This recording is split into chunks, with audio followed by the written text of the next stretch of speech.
विज्ञान 1 चा आपला जो तिसरा धडा आहे तो आहे रासायनिक अभिक्रिया व समीकरण। या धड्यामध्ये आपण विविध रासायनिक अभिक्रियांबद्दल शिकणार आहोत, तसंच त्या रासायनिक अभिक्रिया कशा संतुलित करायच्या याच्याबद्दल देखील शिकणार आहोत। ओके, तर रसायनशास्त्रामधला हा एक धडा आहे। तुमच्यामध्ये भौतिकशास्त्र, जीवशास्त्र आणि रसायनशास्त्र असे वेगवेगळे पार्ट आहेत तुमच्या पुस्तकात, त्यामधला रसायनशास्त्रामधला हा एक धडा, रासायनिक अभिक्रिया व समीकरण। आता तुम्ही जर 9वीला बघितलं असाल तर 9वीला आपण संयुगांबद्दल शिकलो होतो की संयुग कशी तयार होतात। ओके, आता ही संयुग वेगवेगळ्या प्रकारची असतात, काही आण्विक संयुगे असतात, काही सहसंयुज संयुगे असतात। तर आपण एक जास्त करून जो एक एक्झाम्पल बघितला होता आपण संयुगांचा, तो बघितला होता आपण NaCl। याचं आपण एक उदाहरण घेतलं होतं त्यांनी पुस्तकामध्ये 9वीच्या। तर हे NaCl जे संयुग आहे ते कशाने बनले, तर ते वेगवेगळ्या अणुंनी बनले। एक आहे सोडियम आणि दुसरा आहे क्लोरीन। आता हे जे संयुग जे बनलं आहे ते आयन एकत्र येऊन बनले, म्हणजे हा आहे पॉझिटिव्ह म्हणजे धन आयन आणि हा आहे निगेटिव्ह म्हणजे हा आहे ऋण आयन, म्हणून याला आयनिक संयुगे म्हणतात। तशीच वेगवेगळी सहसंयुज संयुगे पण बनतात। ओके, जसं आपण मिथेनचं उदाहरण घेतलं तर तो सहसंयुज संयुग आहे। याच्यामध्ये काय होते, जे इलेक्ट्रॉन जे आहेत त्याची देवाणघेवाण होते, ह्याच्यामध्ये देवाणघेवाण होत नाही। ही जी सहसंयुज संयुगे असतात त्याच्यामध्ये देवाणघेवाण होत नाही, तर त्याच्यामध्ये काय करतात ते शेअरिंग करतात। ओके, म्हणजे हा ह्याच्या इलेक्ट्रॉन बरोबर शेअरिंग करतो किंवा हा ह्याच्या इलेक्ट्रॉन बरोबर शेअरिंग करतो, म्हणजे असं शेअरिंग करतात। ओके, तर हे आपण 9वीला पाहिलेली गोष्ट। आता 9वीला ह्या सगळ्या गोष्टी आपण शेअरिंग करतात म्हणजे काय, तर ते भागीदारी करतात। काय करतात, भागीदारी करतात। आता 9वीला ह्या गोष्टी आपण पाहिल्या, आता ह्याच गोष्टी 10वीला आहेत का नाही, तर ह्याच्या पुढे जाऊ। आता ही संयुगे जी तयार झाली, वेगवेगळी संयुगे, खूप सारी संयुगे आपण पाहिली असेल 9वीला, वेगवेगळे कॉपर सल्फेट असतं, सोडियम क्लोराईड आहे, सिल्वर क्लोराईड आहे, अशी बरीच सारी संयुगे आपण बनवली होती, मॅग्नेशियम क्लोराईड आहे। ओके, आता ही कशी बनली ह्याबद्दल आपण शिकणार नाही, तर ते आपण अगोदर शिकलेलं। तर ही जी संयुगे जी बनते अशी बरीचशी संयुगे, एक संयुग किंवा 2 संयुग किंवा त्यापेक्षा जास्त संयुगे जेव्हा एकमेकांबरोबर अभिक्रिया करतात, आता त्या अभिक्रिया वेगवेगळ्या प्रकारच्या असू शकतात। ओके, त्याबद्दल आपण पुढे शिकणार आहोत। तर ह्या अभिक्रिया ही संयुगे कशी करतात आणि त्या अभिक्रियांची मांडणी कशी करतात हे थोडक्यात आपण या धड्यामध्ये शिकणार आहोत। ओके, तर आपण आपला पुढचा जो पार्ट आहे, तुम्ही जर पुस्तकामध्ये बघितलं तर त्याच्यामध्ये त्यांनी दिलेला एक चार्ट दिला, पुस्तकामध्ये पाहिला तर तुम्ही चार्ट दिला आणि त्याच्यामध्ये वेगवेगळे त्यांनी ते घटना दिले।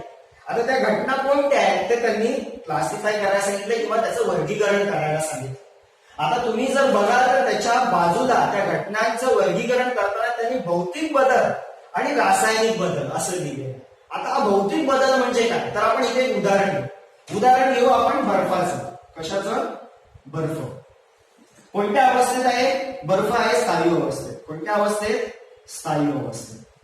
आता ह्या बर्फाला मी जर असंच ठेवलं किंवा आपण त्याला उष्णता दिली तर तो बर्फ जातो, त्याचं बनतं पाणी बनतं। म्हणजे ही अवस्था कोणती आहे, तर ती अवस्था आहे द्रव अवस्था। कोणती अवस्था, द्रव। तर भौतिक बदल म्हणजे काय, आता इथे एक पदार्थ आहे तो स्थायू अवस्थेत आहे, तो गेला द्रव अवस्थेत, पण त्याची अवस्था बदलली पण तो पदार्थ बदललाय का नाही। बर्फ म्हणजेच काय, शेवटी पाणीच असतं, पाणी तर आहेच। ओके, म्हणजे इथे पदार्थ बदललेला नाही, फक्त अवस्था बदलली। मग जेव्हा पदार्थ बदलत नाही, फक्त अवस्था बदलते त्याची, तेव्हा त्या बदलाला म्हणतात भौतिक। आणि हा जो भौतिक बदल असतो, कोणता बदल, तर भौतिक बदल। कोणता बदल, भौतिक बदल। हा बदल जो असतो तो आपण म्हणू शकतो की तात्पुरता असतो। तात्पुरता म्हणजे कसा, तुम्ही बर्फाचं पाणी बनवलं, बर्फाचं पाणी झालं तर पाण्याचा परत तुम्ही बर्फ करू शकता, किंवा पुढे ह्या पाण्याला उष्णता द्या, तुम्ही उष्णता अशी दाखवतात, त्रिकोणाच्या याने दर्शवतात उष्णता। ओके, याच्याबद्दल आपण अगोदर शिकलेलो आहोत। आता या पाण्याला उष्णता दिली तर याची काय तयार होणार, वाफ तयार होणार। काय तयार होणार, वाफ। वाफ म्हणजे काय, म्हणजे वायू रूपातलं पाणीच असतं। वाफ म्हणजे काय, वायू रूपातलं पाणी, म्हणजे याची अवस्था बदलली। ही कशामध्ये येणार, तर वायूमध्ये। कशामध्ये गेला, वायूमध्ये। म्हणजे अवस्था बदलतायत पण पदार्थ बदलत नाही, आणि हा जो बदल आहे तो काय नसतो, तात्पुरता असतो आणि त्याच्यामध्ये आपल्याला मूळ पदार्थ परत मिळवता येतो. जसं पाण्यापासून तुम्ही बर्फ परत मिळवू शकता, वाफेपासून पाणी परत मिळवू शकता, त्याला म्हणतात भौतिक बदल. ओके, तर भौतिक बदल म्हणजे काय? तर भौतिक बदलाच्या वेळी केवळ द्रव्याची अवस्था बदलते. द्रव्याची काय बदलते? अवस्था. द्रव वेगळा, द्रव म्हणजे पाण्यासारखा पदार्थ, त्याला द्रव म्हणतात. द्रव्य म्हणजे कोणताही पदार्थ, तो कोणत्याही अवस्थेमध्ये असो त्याला म्हणतात द्रव्य. ओके, तर भौतिक बदलाच्या वेळी काय होतं? द्रव्याची अवस्था किंवा रूप यांच्यामध्ये बदल होतो आणि हा बदल जो आहे तो तात्पुरता असतो, कायमस्वरूपी नसतो. आणि हा भौतिक बदल जो होतो तो कशामुळे होतो? तर तो कशामुळे होतो? तर कोणत्या परिणामामुळे होतो? तर तापमान किंवा जर दाब जर बदलला. काय बदलला? तापमान. एखाद्या पदार्थाचं तापमान बदललं, बघा पाणी होतं, पाण्याचं तापमान बदललं, तो वाफेमध्ये गेला. भौतिक बदल हा तापमान किंवा त्या पदार्थाचा दाब बदलला की हा भौतिक बदल होतो. आणि भौतिक बदल हा प्रत्यावर्ती स्वरूपाचा असतो. प्रत्यावर्ती स्वरूप म्हणजे काय? तर प्रत्यावर्ती स्वरूप म्हणजे जेव्हा तुम्ही पाण्यात बर्फाचं पाणी झालं, त्या पाण्यापासून तुम्ही परत बर्फ बनवू शकता, म्हणजे मूळ पदार्थ परत मिळवता येतो, त्याला म्हणतात प्रत्यावर्ती बदल म्हणजेच भौतिक बदल. ओके, आता आपला पुढचा जो बदल आहे तो आहे रासायनिक बदल. रासायनिक बदल मध्ये काय असतं? नेक्स्ट आहे आपला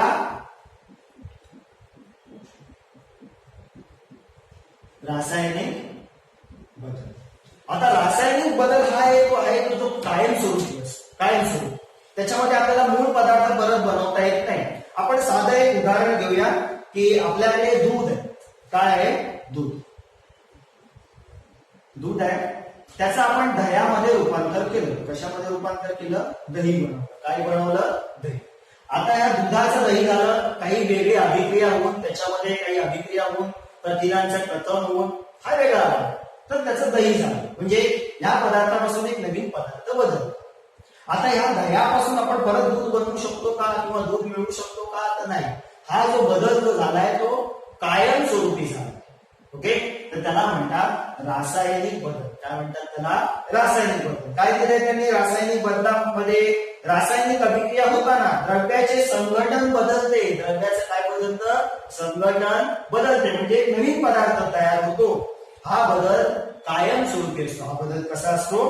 कायमस्वरूपी असतो. तर आपल्याला एक तक्ता दिलाय, त्याच्यामध्ये त्यांनी ओळखायला सांगितलं की कोणता रासायनिक बदल आहे, कोणता भौतिक बदल आहे. तर तक्त्यामध्ये टोटल 9 घटना दिल्या. किती घटना दिल्या? 9 घटना. ओके, तर तुम्ही त्याच्यामध्ये मार्क करून घेऊ शकता की कोणत्या घटना या भौतिक बदलाच्या आहेत. तर मी तुम्हाला इथे सांगतोय आता की कोणत्या घटना या भौतिक बदलाच्या आहेत, त्या तुम्ही मार्क करू शकता. ओके, तर पहिली जी घटना आहे ती त्यांनी मार्क करून दिली आहे, ती भौतिक बदलाची. त्याच्यानंतर 5वी जी घटना आहे पाण्याचे बाष्पीभवन होणे, ती पण भौतिक बदल आहे.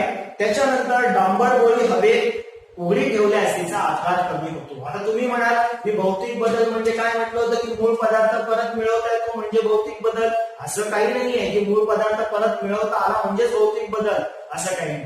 भौतिक बदलामध्ये आपण असं पण बदललं होतं की विशिष्ट दाबामुळे किंवा तापमानामुळे होणारा बदल पण हा भौतिक बदल असतो. अवस्था बदलते त्याची, म्हणजे डांबर गोळ्या ज्या पहिल्या स्थायू अवस्थेत होत्या त्या कोणत्या अवस्थेत गेल्या? वायू अवस्थेत गेल्या. मग हा जो बदल आलाय तो विशिष्ट दाबामुळे किंवा तापमानामुळे आलेला बदल. ओके, त्याच्यामध्ये काय असा मोठा रासायनिक बदल नाही झाला, म्हणून तो पण भौतिक बदलामध्ये. ओके, तर आपला 7वा जो आहे डांबर गोळी हवेत उघडी ठेवल्यास तिचा आकार कमी होतो, तो पण भौतिक बदल आहे. आणि शेवटचा उंचीवरून पडून काचेची वस्तू फुटणे. आता काचेची वस्तू फुटली तर त्याच्यापासून परत आपण ती वस्तू काचेची बनवू शकतो, म्हणून त्याला पण आपण काय म्हणतोय? भौतिक. म्हणजे पहिला, नंतर 5वा आणि नंतर 7वा आणि 9वा हे सगळे भौतिक बदल. तर बाकीचे सगळे जे आहेत ते रासायनिक बदल. का? तर त्याच्यामध्ये आपला मूळ पदार्थ आपल्याला परत मिळत नाही. ओके, एवढा क्लिअर आहे. त्याच्यानंतर पुढचा जो आपला भाग आहे तो आहे रासायनिक अभिक्रिया. रासायनिक अभिक्रिया. तर रासायनिक अभिक्रिया म्हणजे काय? रासायनिक अभिक्रिया. ओके, हेच या धड्यामध्ये महत्वाचं आहे, त्याच्याबद्दल आपण जास्त शिकणार. रासायनिक अभिक्रिया म्हणजे काय? तर रासायनिक अभिक्रिया म्हणजे अशी प्रक्रिया असते जी घडताना काही पदार्थातील रासायनिक बंधांचे विभाजन. ओके, रासायनिक अभिक्रिया घडताना ज्या पदार्थामध्ये ती रासायनिक अभिक्रिया घडते त्यातील बंधांचं, आता एखादं संयुग, रासायनिक अभिक्रिया कोणामध्ये होते? वेगवेगळ्या संयुगांमध्ये होते. आता ते संयुग कशी तयार होतात? विशिष्ट बंधाने. ओके, दोन अणू एकत्र येऊन ते काय होतात? विशिष्ट बंधाने एकत्र येतात आणि संयुग येतात. मग रासायनिक अभिक्रिया होत असताना ही जी संयुग आहे त्यातल्या बंधांचं विभाजन होतं. काय होतं? विभाजन. आणि नवीन रासायनिक बंध असलेले पदार्थ तयार होतात. नवीन रासायनिक बंध असलेले काय तयार होतात? पदार्थ. त्याला म्हणतात रासायनिक अभिक्रिया. हे तुम्हाला पेज नंबर 31 वर ही व्याख्या मिळेल. शेवटच्या पॅरेग्राफ मध्ये बघा, पेज नंबर 31 शेवटच्या पॅरेग्राफ मध्ये ही व्याख्या आहे. काय व्याख्या आहे? परत आपण बघतोय. रासायनिक अभिक्रिया म्हणजे अशी प्रक्रिया जी घडत असताना काही पदार्थातील रासायनिक बंधांचे विभाजन होतं. म्हणजे बंध वेगळे होतात. संयुगातील बंध NaCl हा Na वेगळा होणार, Cl वेगळा होणार, याचे बंध वेगळे होतात आणि नवीन रासायनिक बंध तयार होतात व त्या पदार्थांचे रूपांतर नवीन पदार्थात होते. त्याला म्हणतात रासायनिक अभिक्रिया. आपल्याला एखादं उदाहरण घ्यायचं असेल तर आपण एक उदाहरण घेऊ शकतो. बघा, कार्बन प्लस ऑक्सिजन. माझ्याकडे आहे कार्बन आणि आहे ऑक्सिजन. साधी अभिक्रिया घेतो. वेगवेगळे पदार्थ आहेत. काय तयार झाला? कार्बन डाय ऑक्साईड. काय तयार झालाय? कार्बन डाय ऑक्साईड. ओके, तर अशा प्रकारची ही रासायनिक अभिक्रिया असते. आता रासायनिक अभिक्रिया होत असताना त्याच्यामध्ये जे अभिक्रिया होते आणि जे पदार्थ तयार होतात त्यांना काही नाव आहेत. आता ज्यांच्यामध्ये अभिक्रिया होते त्यांना काय म्हणतात? त्यांना म्हणतात अभिक्रियाकारक किंवा अभिकारक. ओके, काय म्हणतात त्याला? अभिक्रियाकारक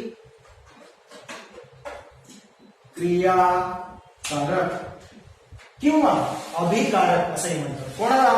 ज्यांच्यामध्ये रासायनिक अभिक्रिया होते त्यांना अभिक्रिया. आता मी एक उदाहरण घेतो. इथे एक सिंपल उदाहरण घेऊया आपण. कार्बन प्लस ऑक्सिजन हेच उदाहरण. काय तयार होतं? कार्बन डाय ऑक्साईड तयार होतं. काय तयार होतं? कार्बन डाय ऑक्साईड. आता कोणामध्ये रासायनिक अभिक्रिया होते? तर ह्या दोघांमध्ये. मग हे काय झाले? अभिक्रियाकारक म्हणजेच अभिकारक. आता यांच्यामध्ये रासायनिक अभिक्रिया होऊन एक नवीन पदार्थ तयार झाला. त्याला म्हणतात उत्पादित. काय म्हणतात त्याला? उत्पादित असं म्हणतात. मग जो नवीन पदार्थ तयार होतो त्याला म्हणतात उत्पादित. तर आपल्याला एवढं कळलंय की अभिक्रियाकारक म्हणजे काय आणि उत्पादित म्हणजे काय. आता ह्याच्यामध्ये ह्या रिएक्शन मध्ये ह्या अभिक्रियेमध्ये जर बघायचं म्हटलं तर हा आहे अभिक्रियाकारक. कार्बन आणि ऑक्सिजन काय झाला? अभिक्रियाकारक. अभिक्रियाकारक एक असू शकतो, दोन असू शकतो, कितीही असू शकतात. तसंच उत्पादित हा एक असू शकतो, दोन असू शकतो, कितीही असू शकतात. ते त्या अभिक्रियेवर डिपेंड आहे. पुढचं आहे आपलं रासायनिक समीकरण. रासायनिक समीकरण. आता रासायनिक अभिक्रिया आपण बघितलं तर रासायनिक समीकरण म्हणजे काय? समीकरण हा शब्द तुम्ही जास्त कशामध्ये अभ्यासला असेल तर गणितामध्ये. रासायनिक समीकरण. समीकरण हा गणितामध्ये अभ्यासलेला शब्द. आता रासायनिक समीकरण म्हणजे त्याच्यामध्ये काही नाही काहीतरी वेगळं असतात. ओके, तर रासायनिक समीकरण म्हणजे काय? आपण ही वेगवेगळी संयुगांची सूत्र घेतो. मी एक सूत्र घेतलं, हे घेतलं सूत्र कॉपर सल्फेट. हे एक संयुग आहे कॉपर सल्फेट. ओके, आणि पुढे अजून एक घेतला मी झिंक. हा एक धातू घेतला. त्यांची अभिक्रिया होते. काय होते? त्यांची अभिक्रिया आणि तयार होतं झिंक सल्फेट आणि कॉपर याच्यापासून वेगळा होतो. अशी एक आपण एक साधारण अभिक्रिया दिली. आता ह्या अभिक्रियेला म्हणतात रासायनिक समीकरण. आता हे समीकरण लिहिताना मी नावं लिहिलेत का? इथे कॉपर सल्फेट लिहिलंय का? झिंक असा शब्द लिहिलाय का? झिंक सल्फेट कॉपर असा शब्द लिहिलाय का? नाही. तर काय लिहिलंय मी? त्यांचं रासायनिक सूत्रांचा वापर केला. कशाचा वापर केलाय? सूत्रांचा.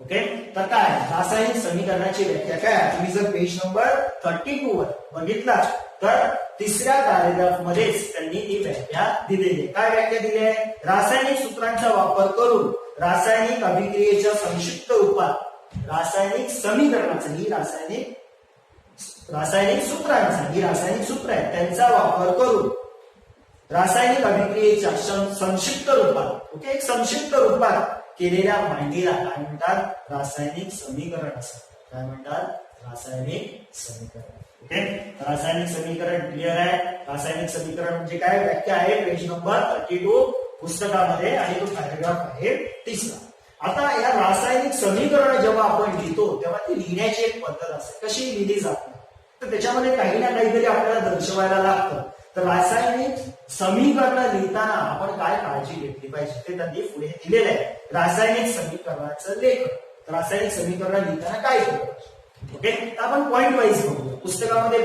दिलेलं आहे तर आपण ते सिंपल याच्यामध्ये पॉइंट वाईज घेऊया पहिलं तर आपण बघितलं रासायनिक अभिक्रिया होताना काय होतं इकडे जे असतात ते अभिक्रिया करतात किंवा अभिकार इकडे जे असतात ते कोण असतात उत्पादित असतात आता ही आपण एक अभिक्रिया घेतली आता ह्या बाणाच्या डाव्या हाताला जे जे असतात त्याला म्हणतात अभिक्रिया ते किती असू शकतात 1 2 3 किती असू शकतात आणि इकडे जे तयार होतात दुसऱ्या हाताला त्याला म्हणतात उत्पादिते काय म्हणतात त्याला उत्पादिते लक्षात ठेवायचं आणि हा जो बाण जो आहे तो काय दर्शवतो तो बाण दर्शवतो की अभिक्रिया कोणत्या दिशेला चालली अभिक्रिया कोणत्या दिशेला म्हणजे याच्यामध्ये अभिक्रिया होऊन हे तयार होतं बाण जर असं असेल तर त्याचा अर्थ काय इकडे जे आहेत त्यांच्यामध्ये अभिक्रिया होते आणि उत्पादित इथे तयार होते तर हा बाण काय दाखवतो की अभिक्रिया जी आहे ती काय दाखवतो की कोणत्या दिशेला आहे चालली आहे म्हणजे कुठे त्याचे अभिक्रियाकारक आहेत आणि कुठे त्याचे उत्पादित आहेत दुसरं जर 2 किंवा अधिक उत्पादित असेल 2 किंवा अधिक मी म्हणालो उत्पादित किंवा अभिक्रियाकारक 2 किंवा जास्त असू शकतात 3 पण असू शकतात किती असू शकतात तर त्यांच्यामध्ये हे जे अधिक म्हणजे प्लसचं साइन दिलं 2 किंवा 2 पेक्षा जास्त अभिक्रियाकारक किंवा उत्पादित असतील तर त्यांच्यामध्ये कोणतं साइन दिलं जातं प्लस या चिन्हाने अधिक या चिन्हाने त्या दोघांमध्ये हे चिन्ह दिलं जातं तिसरं रासायनिक समीकरण जास्त महत्वपूर्ण म्हणजे जास्त त्याच्याबद्दल आपल्याला माहिती मिळायला पाहिजे तर ते रासायनिक समीकरण जास्त माहितीपूर्वक बनवण्यासाठी काही भौतिक अवस्था त्याच्यामध्ये त्यांनी नोंद केलेली असते भौतिक अवस्था म्हणजे हा काय तर हा कॉपर सल्फेट लिहिला कॉपर सल्फेट पण कोणत्या अवस्थेत आहे जास्त माहिती मला मिळत नाही मग मी काय करणार याची जर मी अवस्था लिहिली तर मला कळेल की हा कोणत्या अवस्थेत तर इथे AQ लिहितात हा स्थायू अवस्थेत आहे हा आहे AQ आणि हा आहे स्थायू अवस्था असं आपण लिहिलं आता हा EQ चा अर्थ काय असतो AQ म्हणजे त्याला ऍक्वियस असं इंग्लिश मध्ये म्हणतात आपण मराठीत म्हटलं तर म्हणजे हा पदार्थ जो आहे तो पाण्यात विरघळलेला एखादा पदार्थ पाण्यात विरघळलेला असेल तर त्याला म्हणतात ऍक्वियस ओके एस म्हणजे सॉलिड म्हणजे तो स्थायू अवस्थेत आहे इकडे पण बघा स्थायू वायू अवस्थेत असेल तर G वापरतात द्रव अवस्थेत असेल तर L वापरतात ओके तर ह्या गोष्टी वापरतात तर एखादं समीकरण पूर्ण माहितीपूर्वक किंवा पूर्ण चांगला आपल्याला अभ्यासता यावं त्याच्यासाठी ह्या सगळ्या अवस्था आपण देतो ज्याच्यावरून आपल्याला त्या समीकरणाबद्दल अधिक माहिती मिळते जर एखाद्या समीकरणामध्ये वायू बाहेर पडत असेल म्हणजे एखादं समीकरण आहे त्याच्यामध्ये जर त्याच्यामध्ये कार्बन डायऑक्साईड हा वायू बाहेर पडत असेल तर मी एक समीकरण घेतो CaCO3 कॅल्शियम कार्बोनेट आणि उष्णता दिले काय तयार होतं CaO कॅल्शियम ऑक्साईड आणि कार्बन डायऑक्साईड आता हा आहे स्थायू अवस्थेत हा पण आहे स्थायू अवस्थेत आणि हा आहे वायू अवस्थेत जर एखादा अभिक्रियेमध्ये वायू तयार होत असेल तर वायू हा नेहमी अभिक्रियेत तयार झालेला वायू वरच्या दिशेने जातो म्हणून वरच्या दिशेने त्याच्या बाजूला असा एरो दाखवतो बाण एखाद्या अभिक्रियेत जर अवक्षेप तयार होत असेल म्हणजे काय अभिक्रिया झाल्यानंतर असा खाली जर असा गाळ साचत असेल गाळ म्हणजे एखादा पदार्थ स्थायू अवस्थेत आपल्याला मिळत असेल तर त्याला अवक्षेप म्हणतात मग तो जर अवक्षेप तयार होत असेल तर काय केलं जातं तर असं खालच्या दिशेने बाण दाखवलं जातं त्या जे संयुग तयार झालंय त्याच्या बाजूला खालच्या दिशेने बाण दाखवलं जातं अजून काय जर एखाद्या अभिक्रियेमध्ये जर बाहेरून उष्णता दिली तर हा जो बाण आहे त्या बाणावरती आपण ह्या चिन्हाने ती दाखवू शकतो किंवा ते उष्णता किती दिली ही पण आपण इथे देऊ शकतो. बाणाच्या वर किंवा खाली त्या गोष्टी लिहू शकतो. किंवा त्या अभिक्रियेमध्ये आपण दाब प्रयुक्त केलाय किंवा त्या अभिक्रियेमध्ये एखादं उत्प्रेरक वापरलं. उत्प्रेरक काय त्याच्याबद्दल आपण शिकणार आहोत त्याच्यामध्ये. उत्प्रेरक वापरलंय. ह्या सगळ्या गोष्टी आहेत त्या इथे अभिक्रियेमध्ये लिहायच्या नसतात. त्या कुठे लिहायच्या असतात? तापमान दिलंय तर इथे लिहायचं. दाब जर काही असेल त्या अभिक्रियेमध्ये दाब वापरला असेल तर इथे लिहायचा किंवा काही उत्प्रेरक वापरला असेल तरी देखील ते इथे लिहायचं. उदाहरण आपल्याला जर पाहिजे असेल तर पेज नंबर 33 वर बघा. वरती एक त्यांनी उदाहरण दिलंय वनस्पती तेल आणि हायड्रोजन गॅस. पेज नंबर 33 बघितलं तर त्याच्यामध्ये त्याने निकल Ni हे उत्प्रेरक वापरलंय. तर त्या आतमध्ये दिलंय का अभिक्रियेमध्ये? तर नाही दिलं. ते बाणाच्या वरती किंवा आपण खाली देऊ शकतो. ओके. आणि शेवटचं काही अभिक्रिया घडून देण्यासाठी विशिष्ट तापमान, दाब, उत्प्रेरके अशा इतर अटींची पूर्तता होणे आवश्यक असते. या गोष्टी बाणाच्या खाली किंवा वरती लिहिल्या जातात. ओके. तर परत एकदा आपण रिवाइज करूया की रासायनिक समीकरण लिहिताना काय काळजी घेतली पाहिजे. पहिलं तर अभिक्रियाकारक ही डाव्या हाताला असतात, उत्पादित ही उजव्या हाताला असतात. अभिक्रियाकारक एक किंवा एकापेक्षा जास्त असतील, उत्पादित एकापेक्षा जास्त असतील तर त्या दोन अभिक्रियाकारक किंवा उत्पादितांमध्ये धन हे चिन्ह दिलं जातं म्हणजे प्लस हे साइन दिलं जातं. ओके. पुढे ती अभिक्रिया जास्त आपल्याला माहितीपूर्वक समजण्यासाठी त्याच्यामध्ये अवस्था त्याच्या मेन्शन केल्या जातात, दाखवल्या जातात. त्याच्यानंतर आपण जर बाहेरून उष्णता देत असू, जर दाब प्रयुक्त करत असू किंवा उत्प्रेरक वापरत असू तर ते बाणाच्या वरती खाली दिलं जातं. एखाद्या अभिक्रियेमधून वायू बाहेर पडत असेल तर त्याच्या बाजूला असं वरच्या दिशेने बाण दाखवतात. एखाद्या अभिक्रियेमध्ये अवक्षेप तयार होत असेल, तुम्ही उदाहरण बघण्यासाठी पेज नंबर 33 वर खाली रिएक्शन नंबर अभिक्रिया नंबर 9 आहे. ती अभिक्रिया बघा. AgNO3 प्लस NaCl ही अभिक्रिया बघा. त्याच्यामध्ये बघा AgCl सिल्वर क्लोराईडचा अवक्षेप तयार झाला. खालच्या दिशेने बाण दाखवले. ओके. तर ह्या सगळ्या गोष्टी रासायनिक समीकरण लिहित असताना आपल्याला या सगळ्या गोष्टींची काळजी घेणं गरजेचं आहे. कधी कधी परीक्षेला हा प्रश्न विचारला जातो की रासायनिक समीकरणांचं लेखन करत असताना कोणत्या गोष्टी आपण लिहिल्या पाहिजे. असा एक प्रश्न एक विचारला जातो. 2 किंवा 3 मार्क्सचा तुम्हाला विचारू शकतो. सोपं आहे. ओके. पॉइंट वाईज लक्षात ठेवलं तर व्यवस्थित लक्षात राहू शकतो.